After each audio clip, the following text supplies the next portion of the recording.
მოგესალმებით, მე მარიამ ჩხიკვაძე ვარ, ეს კი ჩხატაურის სათემო რადიო, მისი ხმა. დღეს ჩვენი სტუმარია ლიკა ბედინეიშვილი და ვისაუბრებთ ახალგაზრდული იდეის შესახებ. ლიკა, მოგესალმებით, ძალიან დიდი მადლობა, რომ დაგვიწმეთ დრო და გვეწვიათ სტუდიაში. მადლობა თქვენი მოწვევისთვის. ლიკა, მოდით პირველ რიგში მოგვიყევით ახალგაზრდული იდეის შესახებ, როგორ დაარსდა და რა არის მისი მიზანი. ახალგაზრდული იდეა არის ევროპის ფონდის მიერ დაფინანსებული ორგანიზაცია, რომელიც უშუალოდ იმისთვის შეიქმნა, რომ ახალგაზრდების იდეის მეშვეობითაც, ანუ ახალგაზრდები უფრო თავდაჯერებულები ხდებიან, ლიდერობის ჯგუფში მუშაობის ობიექტურად და ანუ გამჭირვალედ გადაწყვეტილების მიღების, პრობლემების გადაჭრის გზების, ძიების, კომუნიკაციის, ფინანსური თუ ანუ პროგრამული ანგარიშების მომზადების და სხვადასხვა სახის ღონისძიებების ორგანიზაციისთვის საჭირო უნარებს იზრდნენ და ამასთან ერთად თემში განხორციელებული ასე ვთქვათ, პროექტების შემდეგ თემიც თავისთავად უკეთესობისკენ იცვლება. და თქვენ როდის გახდით ახალგაზრდული იდეის წევრი? ანუ 3 წელია რაც ამ დიდი ოჯახის წევრი ვარ და კიდევ ვაპირებ წელსაც რომ გავაგრძელო აქტიურად ამ პროექტში მონაწილეობა. ანუ ყოველწლიურად ირჩევენ 7-დან 10-მდე ახალ წევრს. შერჩევის კრიტერიუმის რაც შეეხება არის, ანუ წევრების მსურველი უნდა იყოს 17-დან 21 წლამდე, უნდა ცხოვრობდეს იმ თემში ან მის თემში ან მის მახლობლად, სადაც ანუ ახალგაზრდული იდეის კომიტეტი ფუნქციონირებს.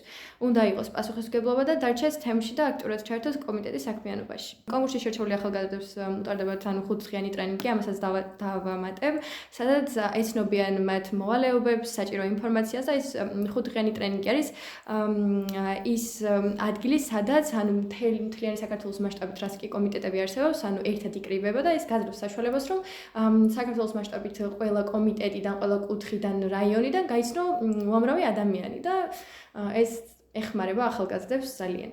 ძალიან საინტერესოა. მოდით ახლა უფრო მეტად ვისაუბროთ თქვენი საქმიანობის შესახებ. უშუალოდ რა აქტივობებს ახორციელებთ ხოლმე, რა მიმართულებით საქმიანობთ, ვინ არის თქვენი სამიზნე ჯგუფი და როგორ არჩევთ ხოლმე იმ საკითხებს და თემებს, რომლებსაც უნდა იმუშაოთ და პრიორიტეტად აქციოთ. დიახ. ანუ ჩოხატაურის ახალგაზრდულმა იდეამ წელს 50-მდე სხვადასხვა სახის პროექტი განახორციელა, რაშიც ჩართული იყო არა მხოლოდ ახალგაზრდები, არამედ სხვა ანუ ხანდაზმული ადამიანების მთლიანად ყველა იღებდა მონაწილეობას, ვისაც სურვილი გააჩნდა.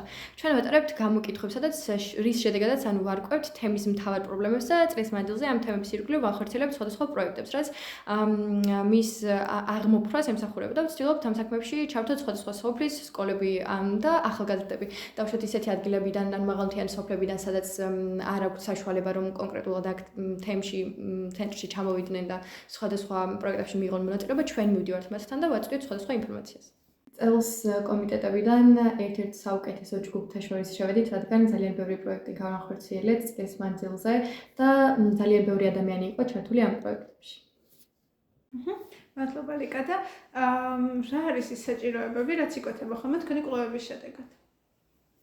ჩვენი კვლევები, ანუ დაახლოებით წელს გამოვლენით რამდენიმე პრობლემა ის იყო დასუფთავება, ანუ დანაგვიანება, მიუსაფარი ძაღლები და ბავშვების, ასე რომ ვთქვათ, საჯარო პროექტებში ჩართვის არ ქონა.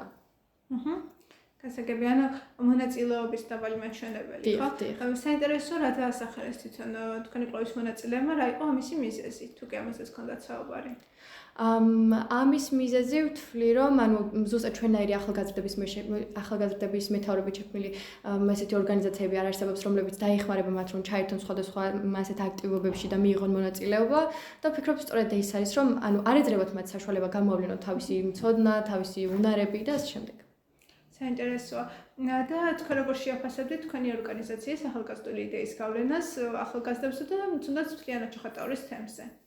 ჩვენ წელს და ზოგადადაც ძალიან ბევრ პროექტს ვახორციელებთ, მაგალითად ჩვენ ვატარებთ დასუფთავების აქციებს, ფილმის ჩვენებებს ვატარებთ, საინფორმაციო შეხვედრებს, ინფორმაციას ვაწვდით ახალგაზრდული იდეის შესახებ, როგორც წეღან თქვი, მაღალმთიან სოფლებში მცხოვრებ ახალგაზრდებს, ვატარებთ სპორტულ შეჯიბრებებს, შემეცნებით და ასევე გასართობ აქტივობებსაც, იმიტომ რომ ძირითადად ახალგაზრდების დაინტერესება ამ კუთხით არის და სწორედ ამ გასართობი აქტივობებით ვიზიდავთ და შემდეგ, რა თქმა უნდა, სხვა პროექტებში ვცდილობთ რომ ჩავერთოთ ისინი.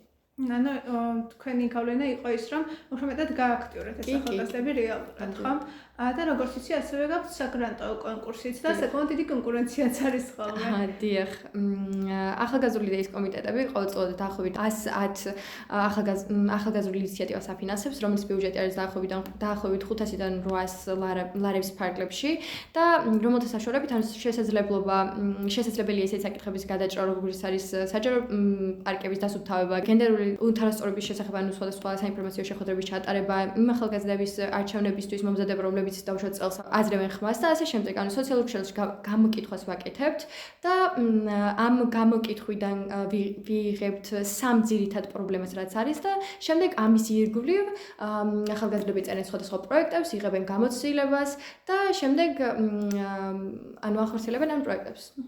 საინტერესოა წელს უკვე მე მგონი დამთავრებული გაქვთ თქვენ საგრანტო კონკურსი, ხო? წელს რა პრობლემები გამოვლინდა და რა პროექტები დაფინანსდა ჩხატაურში?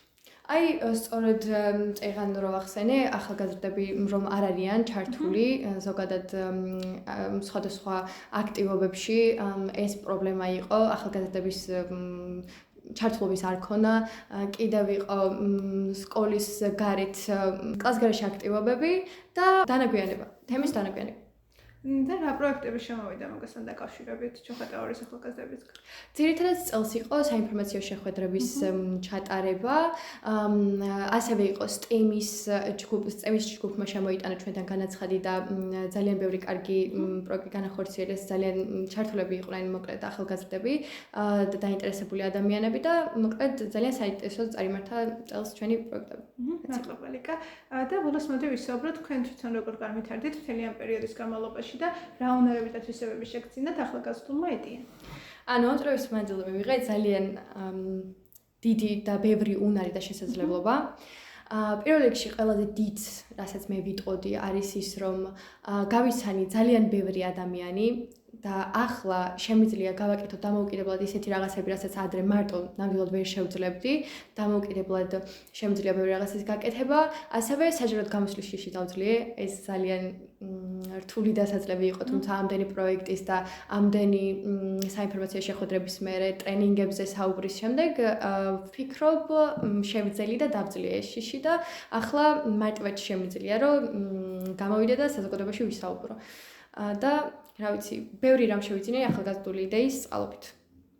ძალიან კარგი მიხარია, რომ ასეთი პროექტი არის ჩხატაურში და არის ძალიან დიდი ხანია, მართლა ჩემი ბავშვობის დროიდან არის და ძალიან კარგია, რომ ასეთი შესაძლებლობა ეცევათ ჩხატაურად ბავშვებს.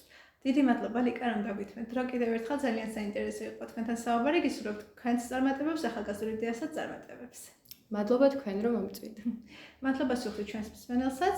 შევხვდებით შემდეგ გადაცემაში ახალი სტუმრითა და ახალი თემები და შეგახსენებთ, რომ ჩვენი პროექტი ხორციელდება DVV International-ისა და გერმანიის საგარეო საქმეთა სამინისტროს მხარდაჭერით და მისი მიზანია ქალების გაძლიერება და გენდერული თანასწორობის შესახებ ცნობიერების დონის ამაღლება. დროებით.